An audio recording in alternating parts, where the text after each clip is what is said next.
Welcome to Real Relationship Advice. We all know we need boundaries. They are the essential lines that define where you end and another person begins. They protect your energy, your time, and your emotional health. Yet, for many of us, boundaries feel like sandcastles.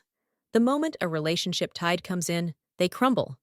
Why is setting a boundary, and more importantly, keeping it, one of the hardest things we do in relationships?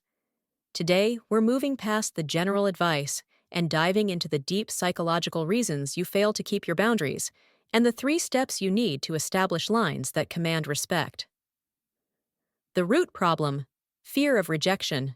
The primary reason we fail to set a boundary isn't a lack of knowledge, it's a fear of the consequence. Deep down, many of us are terrified that by saying no, we risk disconnection. We equate our agreement with our worthiness of love. This fear is often rooted in early experiences. Perhaps you were only praised or accepted when you were compliant, or when you sacrificed your own needs for others. Your subconscious tells you, setting this boundary means risking rejection, abandonment, or conflict. So, you cave, trading your comfort for a temporary peace that always costs you more in the long run. The codependency trap. For those struggling with codependency, boundaries don't just feel hard, they feel fundamentally wrong. Codependency teaches you that your self-worth is determined by your usefulness or ability to control others' feelings. Setting a boundary, like, I won't bail you out financially anymore, or I need space tonight, feels selfish because it removes your perceived value.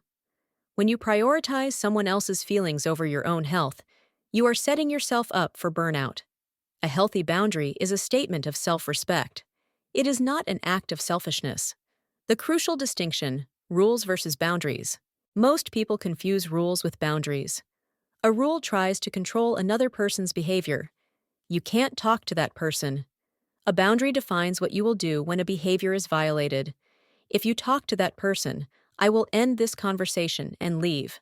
Boundaries are only about your own actions and choices. They are internal, not external. When you rely on rules, you invite conflict. When you define clear boundaries, you empower yourself. The simple language of boundaries. Boundaries are often complex to execute because we use weak language. Use these 3 scripts for clarity and strength. Script 1. The I will statement. Consequence-based. Instead of saying, stop calling me late, which is a rule, try, if you call me after 9 p.m., I will not pick up the phone. This clearly states your action. Script 2. The when you, I feel,